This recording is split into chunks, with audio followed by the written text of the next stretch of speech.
అందరికీ నమస్కారం. చాలామంది ఇళ్లల్లో స్త్రీలు ఉదయం లేచిన దగ్గర నుంచి రాత్రి పడుకునే వరకు చాలా కష్టపడి ఇంటి పనులన్నీ వంట పనులన్నీ చేసుకుంటూ ఉంటారు. మేమింత కష్టపడి పని చేసుకుంటున్నాం, మాకు ఇంకా ఈ శ్రమే సరిపోతున్నది, దీనికే మేము అలసటకు గురై కాస్త నీరసంగా నొప్పులతో బాధపడుతున్నాం, మాకింకా యోగా ఎందుకు, ఏదో కష్టం చేయని ఉద్యోగం చేసుకునే ఆడవారికైతే మీరు చెప్పొచ్చు, కానీ ఇలాంటి మాకెందుకు, మాకు అవసరం లేదు కదా అని చాలామంది స్త్రీలు భావిస్తుంటారు. అమ్మ, మీలాంటి వారందరూ చాలా కష్టపడుతున్నారు, కానీ మీ కష్టంలో బట్టలు ఉతికేటప్పుడు మెడ నడుం వంచి ముందుకుంటుంది, కూరగాయలు కోసేటప్పుడు, కాస్త మిషన్ కుట్టేటప్పుడు, ఇంట్లో అనేక రకాలుగా తడిగుడ్డలు పెట్టేటప్పుడు, మరి వంట చేసేటప్పుడు, పొయ్యి దగ్గర కూర్చొని మీరు ఊదేటప్పుడు, ఇలాంటి అనేక సందర్భాల్లో మీ మెడ నడుము ఈ పూసలన్నీ కూడా ముందుకు ఎక్కువగా వంగుతున్నాయి. వెనక్కి వంగే పని మనం చేయటం లేదు.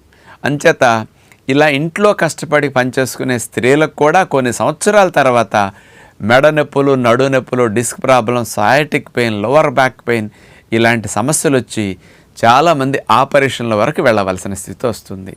కొంతమందికి ఆ సమయంలో మీరు ఇలాంటి వంచే పనులు, మీరు కింద కూర్చునే పనులు, ముందుకు వంచే పనులు ఏమీ చేయకూడదని డాక్టర్లందరూ చెప్పిన తర్వాత మరి మిగతా శేష జీవితం మనం కష్టపడాలంటే మీ శరీరం సహకరించదు.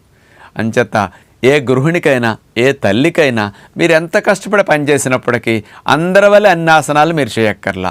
మెడ నొప్పి, నడు నొప్పి, డిస్క్ ప్రాబ్లం, సయాటిక్ పెయిన్ ఇలాంటివి రాకుండా ఒక 5-6 ఆసనాలు మీకు తప్పనిసరిగా ప్రతిరోజు చేయగలిగితే మీరు 18 గంటలు 15 గంటలు కూర్చొని ముందుకు వంగే పని చేసిన, మిషన్ కుట్టడమే మీ వ్యాపారం, మీకు మెడ నొప్పి రాకూడదు. కొంతమందికి ఇళ్లల్లో వంట చేయటమే ఆడవారికి వృత్తిలా ఉంటుంది పాపం, అలాంటి వారికి మెడనొప్పి వచ్చేస్తుంది. మరి ఇలాంటివి రాకుండా ఉండాలంటే ఒక్క యోగాసనాలు మీకు సహకరిస్తే తప్ప ఏ వ్యాయామాలు సహకరించవు. కాబట్టి మీరందరూ కూడా ఈ పని చేస్తున్నాం ఆ పని చేస్తున్నాం అనుకోకుండా ఒక 15 గంట 20 నిమిషాలు మీరు కేటాయించి బ్యాక్ బెండింగ్ ఆసనాలు మనం చూపించే వాటిని చూసి మీరు చేయగలిగితే మీరు పని సామర్థ్యాన్ని పెంచుకోవచ్చు, నొప్పులు లేకుండా హాయిగా ఉండొచ్చు అన్నమాట.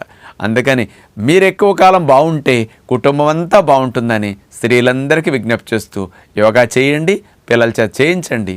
నమస్కారం.